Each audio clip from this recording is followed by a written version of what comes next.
What is coaching and why embracing coaching in your leadership is a game changer for leading transformational change, evolving your team to the next level, and above all, elevating your impact and effectiveness as a leader.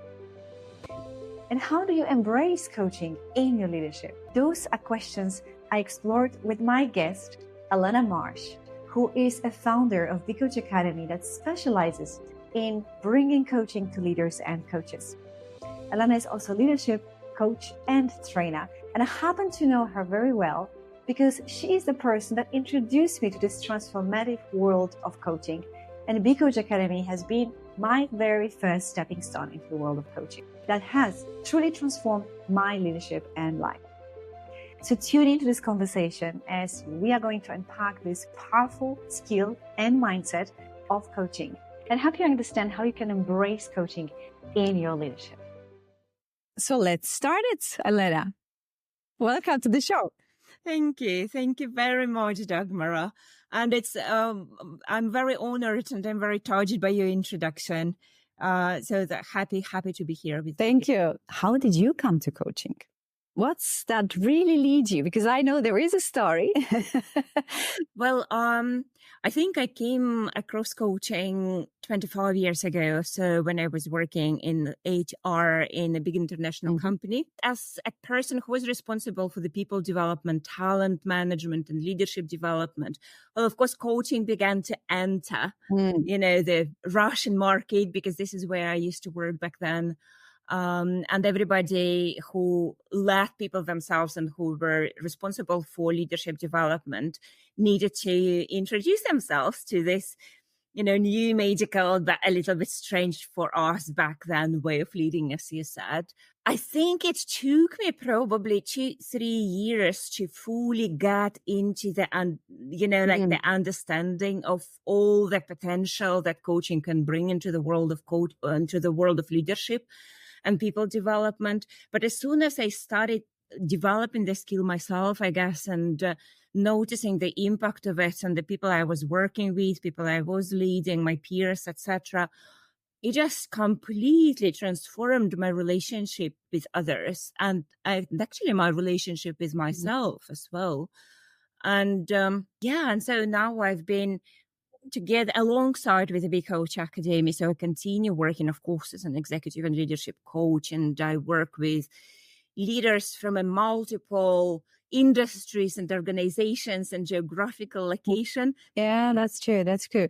And maybe just you want to elaborate off what is really Big Coach doing before we dive as well. We mentioned that name of your company, but who are the people that you're coaching or helping to learn that magical skill apart from, of course, coaching leaders? Yeah, of course. So our program is accredited by International Coaching Federation. So it's a globally recognized kind of seal of quality. That we bring into our program and approaches when we work with students. So we train leaders and we train coaches too. Yeah, and that's great because basically, as you said, it's such a needed skill. So, and I remember also when I was joining that program in the early days, right? First rounds, and I know it grew. I remember that I was also coming with the first intentions, and I was that time also in a corporate world, to be a better leader, right? And I've been dealing with some challenges that time as well as a leader. So I remember that was really such a transformative journey. Plus, from there, passion to an interest to become a certified coach and to lean into that profession actually grew. So my curiosity goes, you mentioned you spent like this 2-3 years time before you kind of decided to dedicate yourself to that profession. So what did you discover in this 2 to 3 years time when you were, getting into coaching? And that was obviously a journey for you as well. I was not very different from many people these days who are first thinking that coaching is just a way of having a conversation with another human being, helping them, to learn or to achieve their goals. And I guess that was my initial perception of what coaching is. And of course, we cannot disregard this bit. Of course, it is partially what coaching is. But what I began to recognize, and this is actually also what lies as a like a fundamental aspect of the Be Coach philosophy is that the coaching is not just a skill. It's not just a, I don't know, way of leading people. As we say, it's a way of being when approaching different challenges and moving forward towards my goal. Or again, connecting to other people, communicating to other people, being with them, just as well as being with myself. And so the recognition of that impact on the personality, on the core of who I am, made, first of all, a significant kind of, I guess, a shift in my personal values. Again, how I want to be in this world and how I want to be with other people and what kind of impact I want to create. And with the realization of that depth of what coaching can bring, I realized that that is what I want to do in life. Yeah. Cool. So basically, I'm hearing these two things, right? The first is it's enabler for powerful conversation, meaningful conversation, and this building this relationship with people and helping others to grow, to think, and all this nice stuff that coaching does. Yeah, thought-provoking questions, right? We come back to that. And the second thing is it resonates very much so with my beginning, is this discovery that it's about yourself, actually. How you can lead yourself? Who are you actually at the core as a human being? And I remember also for me that there was this discovery of being resourceful on so many levels, and through coaching, opening this toolbox of various resources, right? On how can we tap to this different potential of selves, which is actually the most important part of coaching. So it's actually in both directions. And as you say, I like what you said. It's nicely summarized about it's a way of being as well. And it's a way of, it's more than just a skill, right? So why is that important for leaders? People want to be treated, with respect. And they want to have a certain level of autonomy when it comes to them deciding, how to solve the problem or how to move forward. They want to feel that this is a place where they belong. They learn, they kind of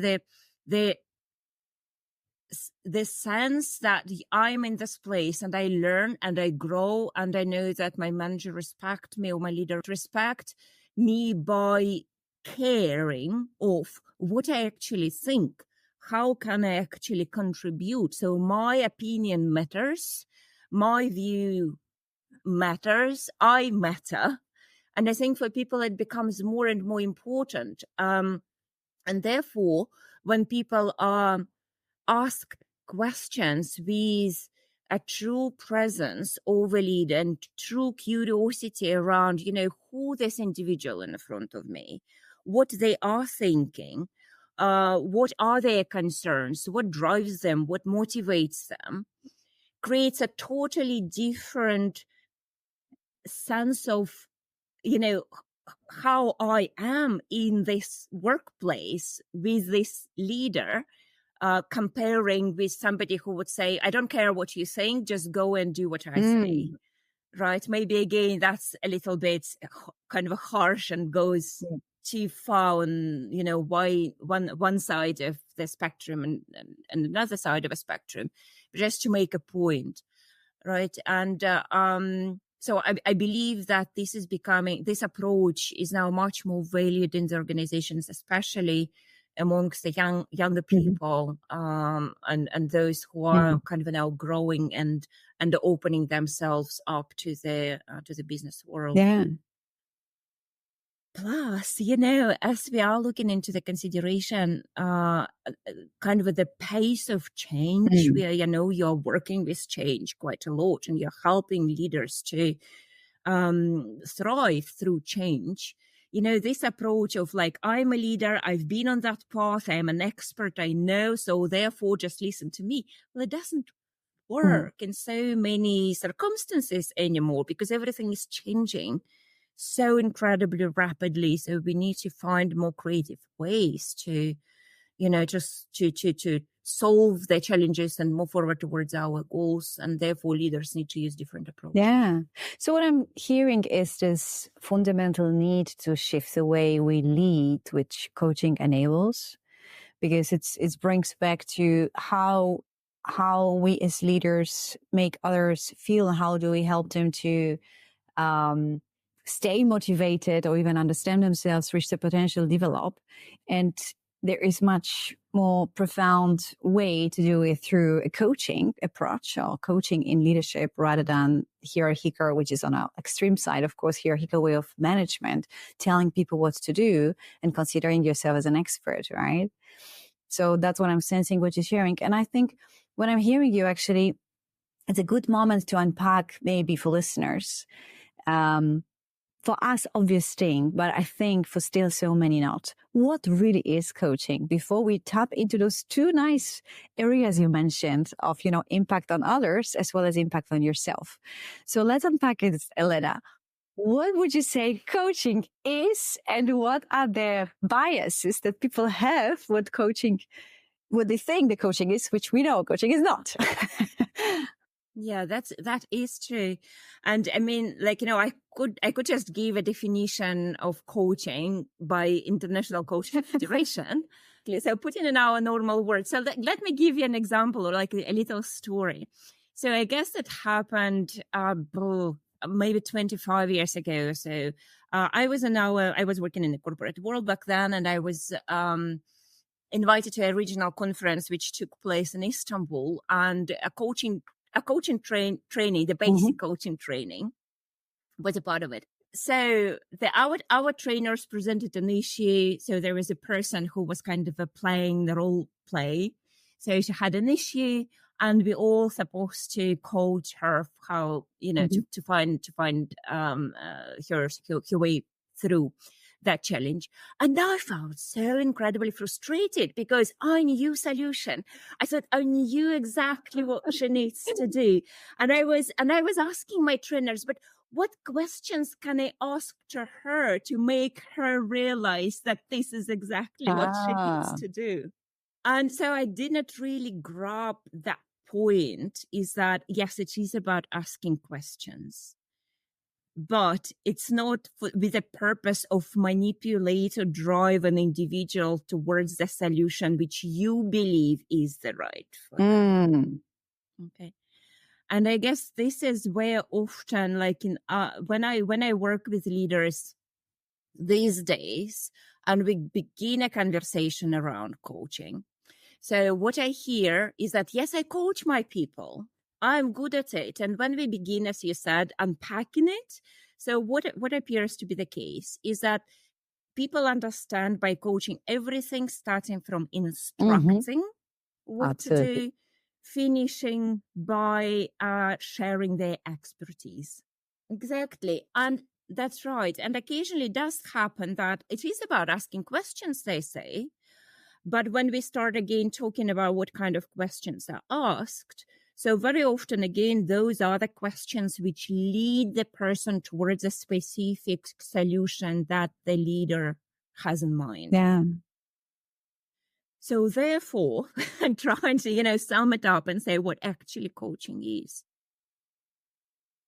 It is a conversation, but what is important in that conversation, and what is, I believe, the biggest challenge for the leader, is to have that coaching mindset which helps them to basically realize that their knowing and their expertise does not matter in this conversation. So, and that's a huge stretch and challenge for the leaders to actually park their knowledge and expertise aside and to put their attention to the individual in front of them and to become curious about what they know. And this is where the nature of questions is coming from, not trying to lead them towards your solution, but the nature of questions coming from what stops you? What is the challenge for you? What ideas do you have? What can prevent you from moving forward? What resources would be best for you to apply here? So those are really like this open-ended, as we say in coaching, and exploratory base, but kind of exploratory type of questions, which do provoke the thinking of an individual to search and to understand, first of all, their own kind of the nature, the core of the challenge, and then to begin to think and search for the solutions which, applicable for that particular challenge which they are tapping or uncovering in that conversation. I'm just, absorbing all of what you were saying because there's so much wisdom there. So let's unpack it one by one. So I think one of the things, it's obvious that coaching is not telling, training, mentoring, that we kind of clarified, which people do use or apply when they mean coaching. It's usually considered as training. I'm coaching my people. I'm training my people. So it's definitely not that. What obviously you nicely highlighted is it's about a conversation that is focused on helping the other person to find a solution and for their challenge that they are facing. This is what reminds me of the recent session I had with leaders. It requires from leaders a mindset shift. And I can totally resonate with it because I was, as a leader, applying coaching, being in questions and mindset. So I face those challenges of letting go and challenging us of switching your role in your mind, first of all, seeing yourself not as an expert, but as a partner, which is helping you then, as a leader in that context, to naturally focus questions, not, as you mentioned, to manipulate so that the other person get to the solution that you want to hear, rather to be open, curious, empathic, and explore together and let go of what the solution is, and rather focus on how do you unleash that creativity and thinking out of the box in another person, which automatically leads the other person to obviously be more resourceful, more skillful in the next challenge they encounter, right? So that's this wonderful transformative aspect of coaching through a conversation like that, right? Absolutely. I'm also sometimes using this metaphor. It is for a leader to stop being the best player on the field.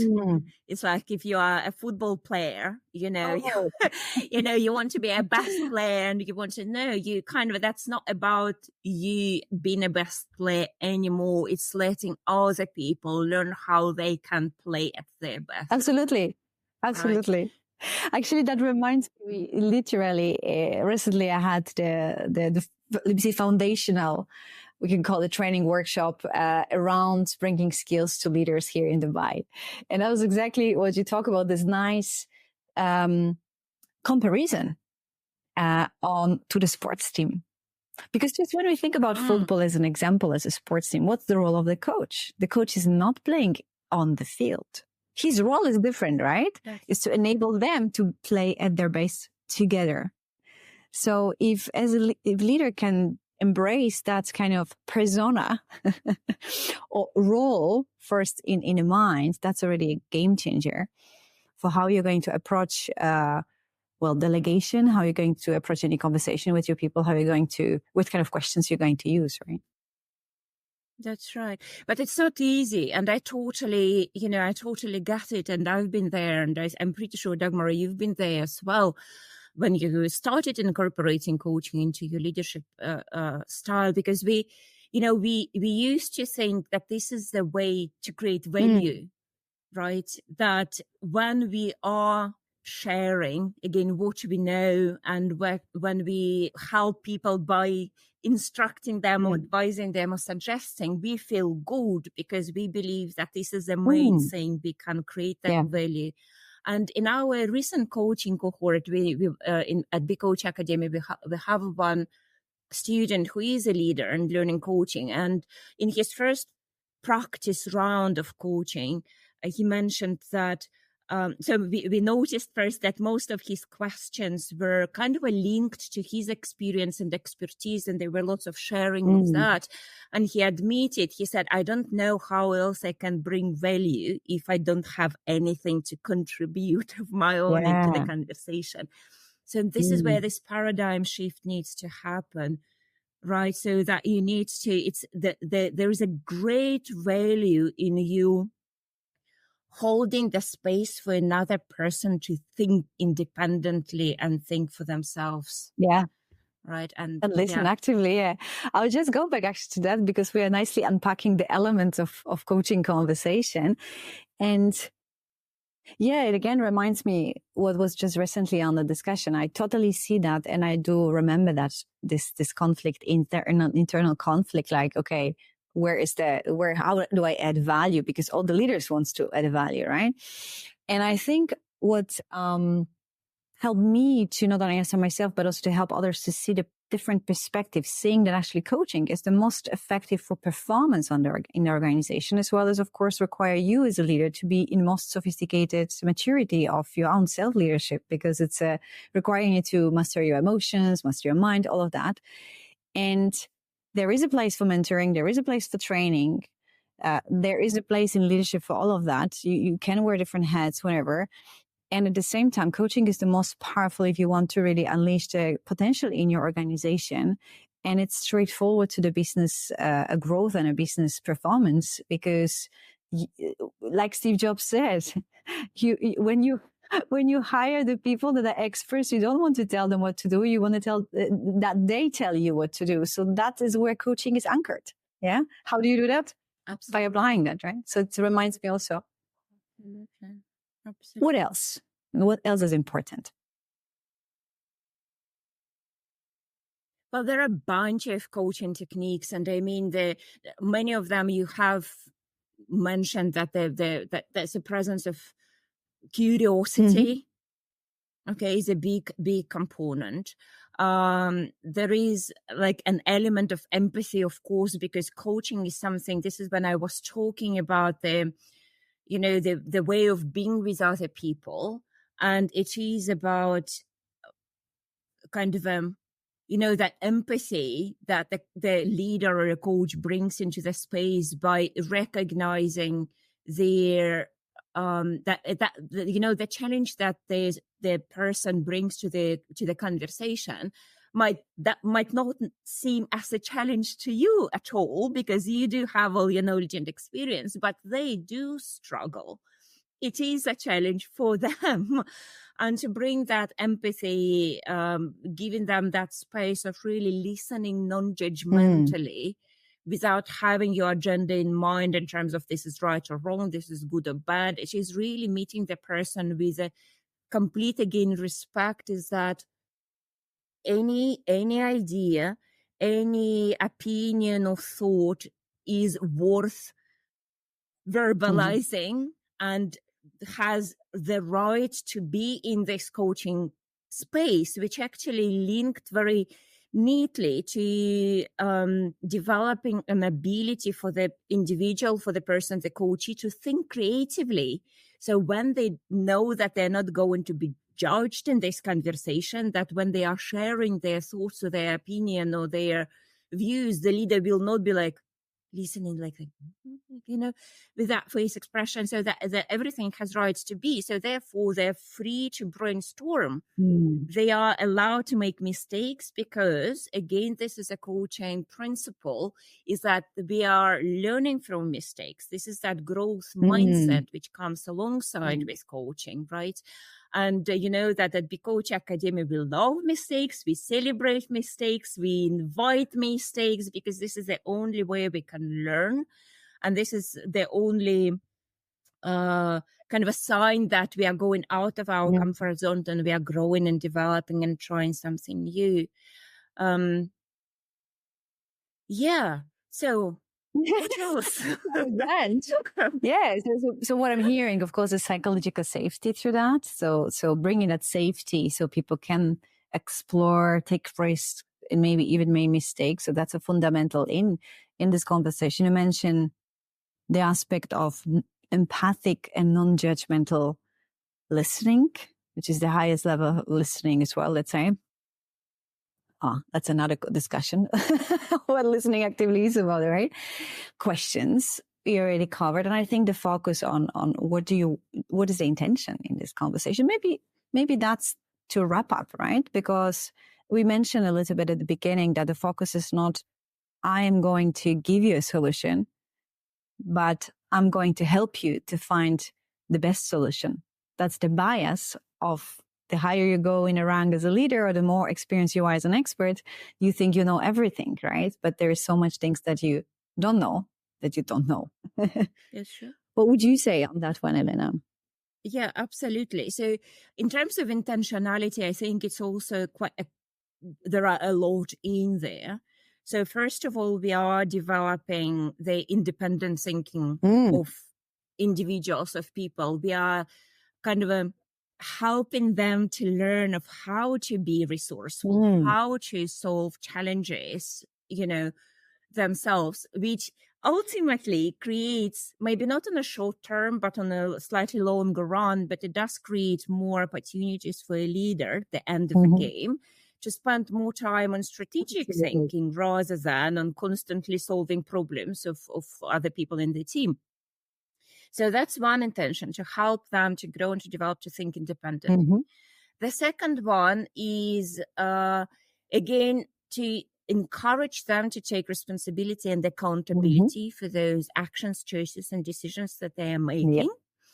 And obviously, when the leader says, okay, go there and do this, it's faster, right? But if there is internal... Yeah, exactly. Faster to say, that's true. Faster to say doesn't mean there will be faster the results. Yeah, and if there is a certain internal dissonance between, the challenge is such and how to approach the challenge and the suggestion that the leader done, then obviously the action will either not be taken, or with the taken halfway, or whatever else. But if a leader facilitates that, search for options by asking, so based on the resources you have, what can you do? Who else can help you? What your first step will be? When are you intended to take that first step? What potential obstacles, what strategies you might have to address those obstacles? So how will I know that you are progressing, for instance? So when would be the best time for you, and how would you like to, get back to me, or with, celebration of your success? So there is a very clear commitment from an individual, so that this is what they're going to do, this is when they're going to do it by, and this is how and when, if needed, they will, report back again, if needed. In many cases, maybe there is no even need for that.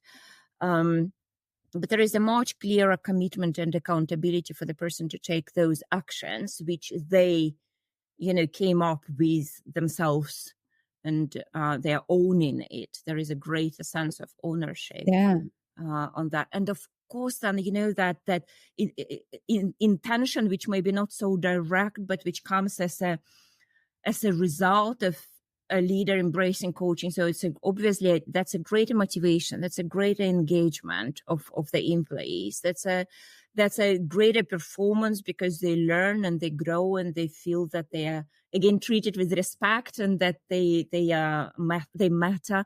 Their opinions are matter in this workplace. So organizationally, there is a huge kind of so much value when you're listing that up. And so it's like this.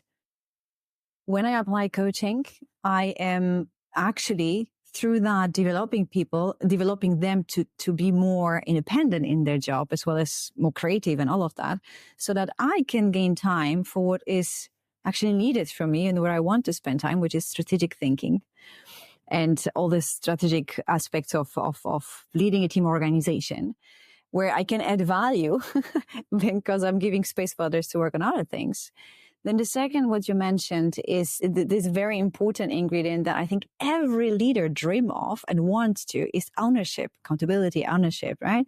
So I want people to take responsibility or be accountable, or feel like this ownership. Okay, this is my task. This is my goal. This is my project, and I'm owning it, right? And that's why I'm going for it. And this is every leader wants it to establish. And the third, I think you mentioned, is also, of course, the whole dynamic, right? The motivation and how people feel thanks to that. They feel valued, they feel heard, they feel respected, they feel nourished, they feel developed, all of that. And of course, all fuel performance. So now comes the magic question. Maybe you anticipate, I don't know. Why do you think so many leaders still don't apply? Well, let's admit that coaching is still relatively new approach in leadership. And, of course, we can look at their kind of a negative aspect of why it's still not happening. But I would, also turn and see how far we actually moved already. Again, as I said, I don't know, a couple of decades ago, but I remember, when I did my coaching course, it was like a couple of decades ago, and my trainer said that she got her first training in coaching, and she gave an advert in the newspaper in the UK. Okay, so I'm offering a coaching service, and very soon, fair enough, she received a call, and somebody said, "So we want to hire a coach." And she's like, "Oh, wow, great." I said, "Yes, so we need to move from Yorkshire to Derbyshire. So we need a coach for this." It's like, "No, sorry, I'm not providing a transportation." That's coaching is a different thing. How many years ago was that, Elena? It was around 20 years ago, I think. Yeah. Exactly. And where are we today? I mean, maybe there are still a lot of misconception around what coaching is, but basically the word coaching is certainly, nobody's missing it up, at least with the form of transportation anymore. And when we talk about leadership and coaching, it does not sound so alien to the majority of the leaders. So that is something to celebrate and acknowledge as a progress, I believe. And more, again, if the coaching was more for executives and C-level leaders and organizations, now it is cascading, down all the way through to, I don't know, again, shop floor supervisors, basically, and even individual contributors in many organizations as well, which is a huge step forward and progress in the development of coaching in business. I think that is fantastic. And then, again, this is a generational beat, I think, because when coaching came, most of the leaders, they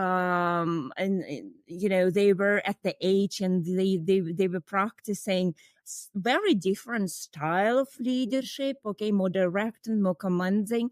And it's not so easy for them, of course, to kind of retrain themselves. It does take time.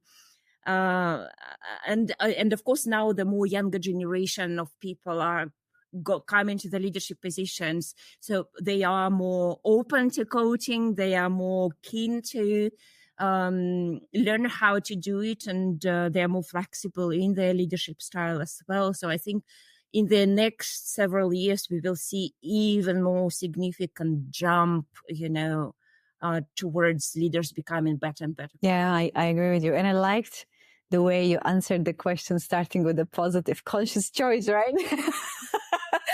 That was a brilliant example of that, right? Let's acknowledge first where we are. I love that, actually. So let's take first as a leader, right? Individual human being would like to develop coaching skills, immerse him or herself into that journey.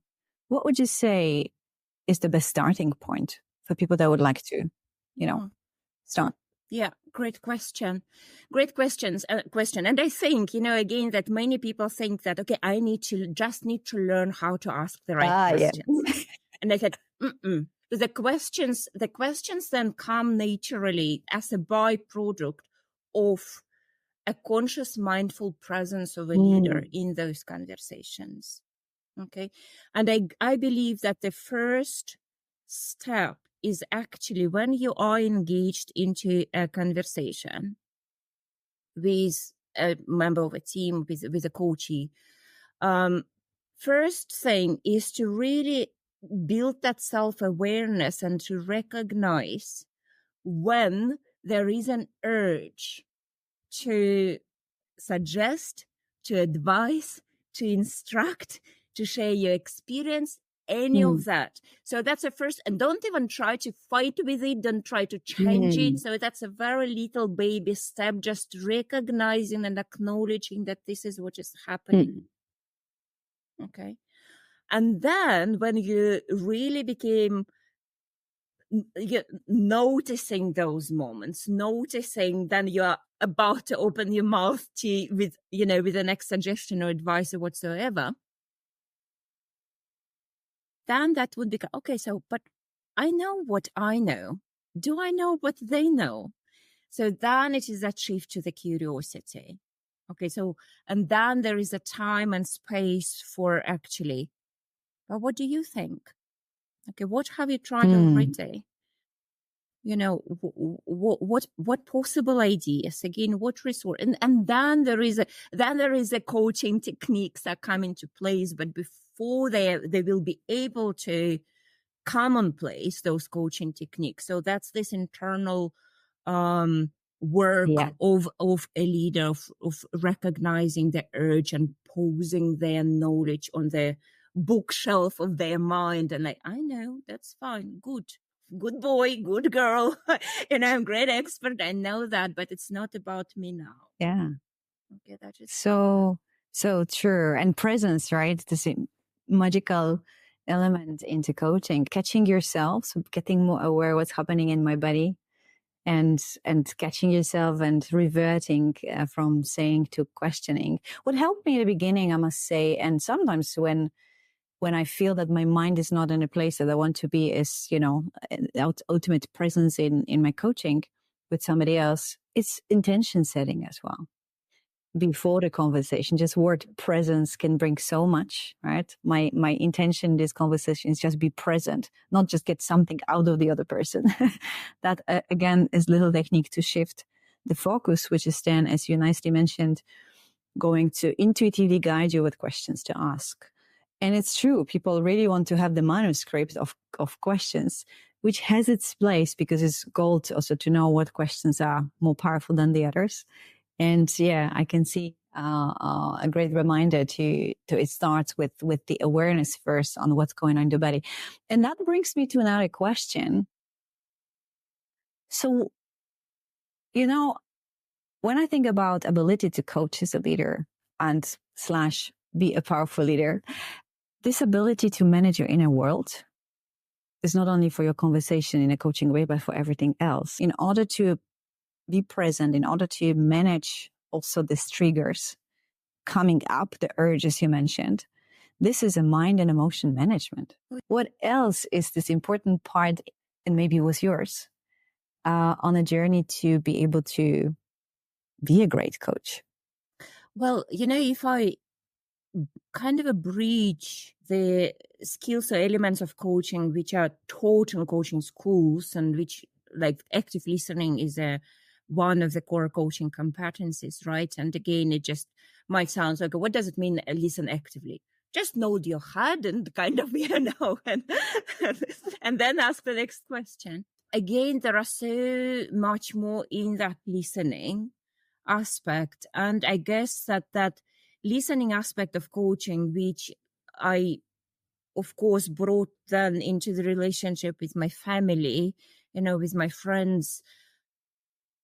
It is just, this is what I just realized, that there are so few people who really listens, and there are so many who loves talking. And then when you suddenly, give an opportunity to another human being to fully express themselves, again, without that judgment, just simply being with them and holding that space for them, just letting them to speak, the connection, the people just open up to you, the connection grows tremendously. There are many parents in our program actually who then, who did not even think that their coaching can help them in relationship with their children. They came for totally different purposes to the coaching program, but they begin to realize of how that, parking that knowing bit is helpful. How just to listen and to hold a place for their teenage son or daughter just transforms the relationship between them, really. So that's very difficult to underestimate value of very good empathetic, deep listening and holding the space for other person to express themselves. This is one of takeaway. Exactly this from where I was referring to this first workshop, so, first encounter. And we did practice listening and presence. And this is where people think, oh, I'm a good listener. But when you unpack this 5 stages or 5 different levels, there are so many different models, but it goes about when you tap and understand the empathic deep listening and you practice it, just listening, you just start to understand the transformative power. So maybe that's another thing for listeners to think of when you are, another intention to set, right? One is to manage a trigger and what comes to you, but another is just listen for at least 3 minutes and then stretch it longer and see what happens in order to be better in being present and in really listening profoundly.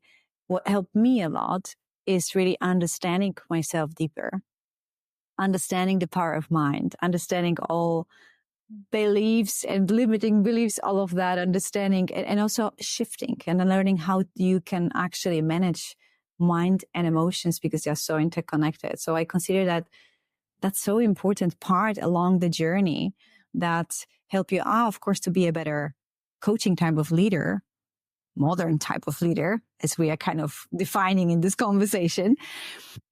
But also, of course, it helps you, as you said, in any other area of life, because it helps you in your relationship, it helps you in your well-being, and it helps you to be an effective leader. So Elena, totally.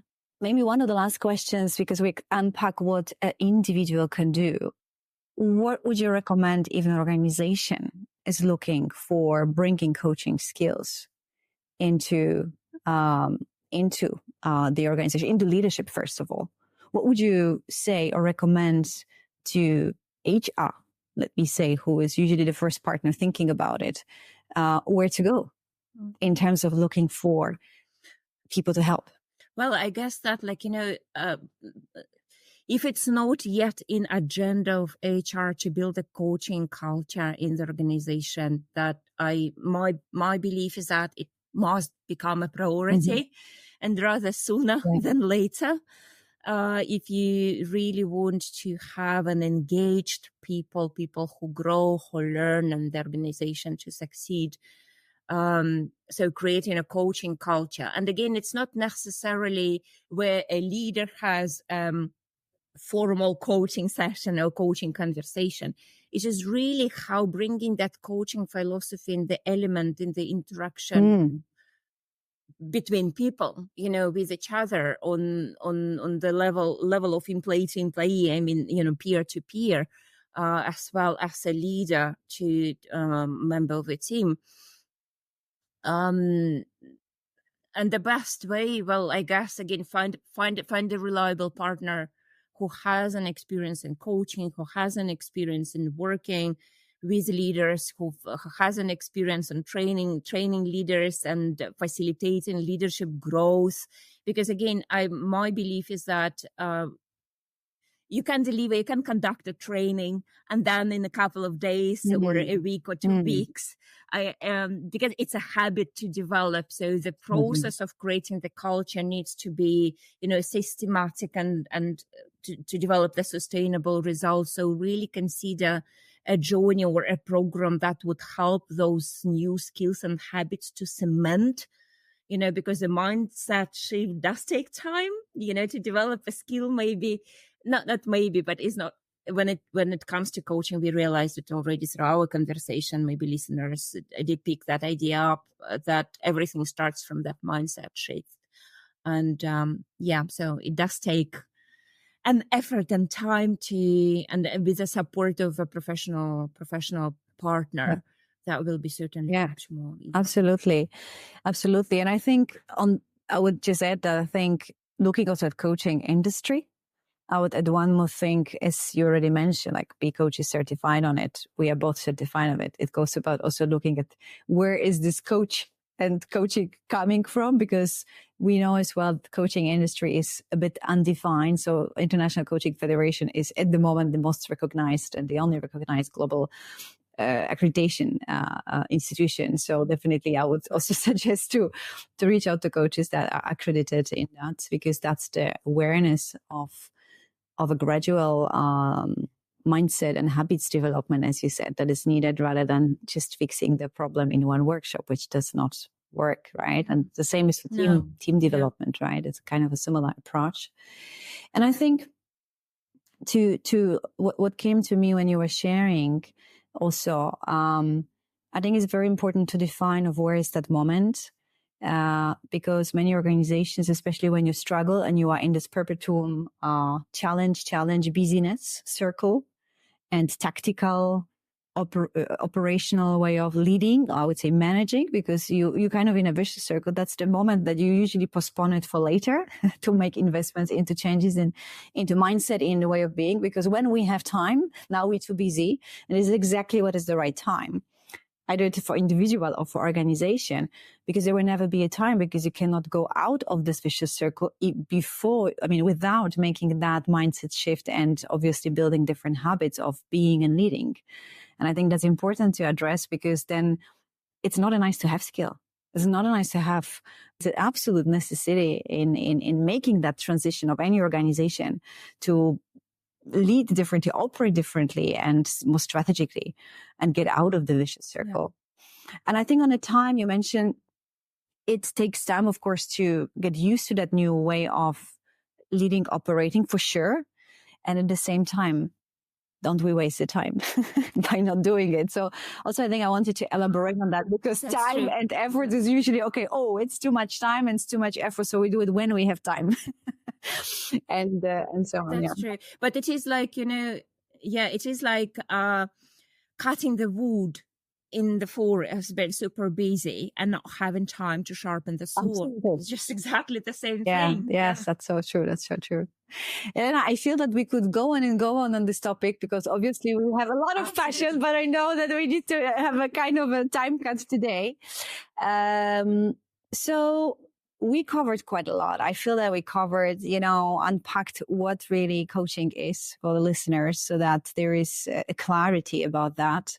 We covered what are the elements, we covered where to start, and, those first steps that individual and organization can take, and why it's so important, and what's, I think, the impact. So I'm sure that, listeners will have a lot of food for thought, as we say, a lot of things to reflect, and also that inspire them to take those actions to start and seek for the right people to be surrounded with, to help them. So, and that comes to one of the last questions to you, Elena, how people can connect with you, how the best is to find you, because I know that you do also great, you are bringing value in that space from base in Munich as well.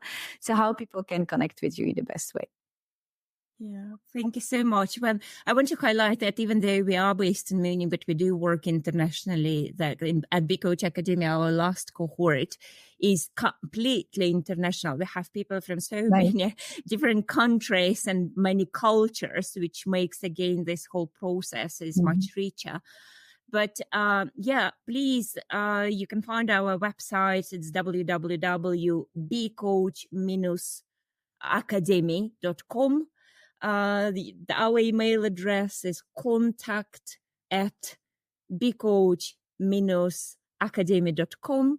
And of course, you can find me personally on LinkedIn, just Elena Marsh, or B Coach Academy. So we'll be absolutely delighted to connect. And if you have ever any questions about coaching, or about becoming a certified coach, or, learning coaching skills as a leader, we will be delighted to have a conversation. Cool. I will include the links that you mentioned also in the podcast. And what is your last message, last sentences that you want to finish this rich conversation with, Elena, from your side? Yeah. Well, I really liked, the last element, which you mentioned. Don't leave it until far too long. Sharpen the sword. Yeah, such important thing. Thank you very much. It was honor and pleasure, Elena, to have that beautiful conversation with you. Thank you very, very much, and all the best in the community. Thank you, Dagmara. That was great pleasure. Thank you. I hope you truly enjoyed the conversation here about coaching, which is one of the most effective and powerful skill and mindset that you can build in as a leader, that is helping you to lead and navigate change with far more ease, that is helping you to develop highly performing teams and grow your leaders and grow people in your organization. And this is exactly the reason why I integrate coaching skills and mindset development for leading change, developing highly performing teams, and growing people in the Extraordinary Leadership Program. And doors are open to the new cohort of this signature program, which is called Transform from Within and Embody Extraordinary Leadership. Check out my website for more information about this program and join in to embrace coaching mindset and skill set into your leadership, but also to evolve from within to a much more powerful and wise leader that make truly a bigger impact and is a positive change maker in your organization and thrive personally. Thank you for listening. Please help us reach more leaders by subscribing to this channel and sharing with others, subscribing to the newsletter of Extraordinary Leadership as well. And remember, be the change that you want to see and choose to be an extraordinary leader.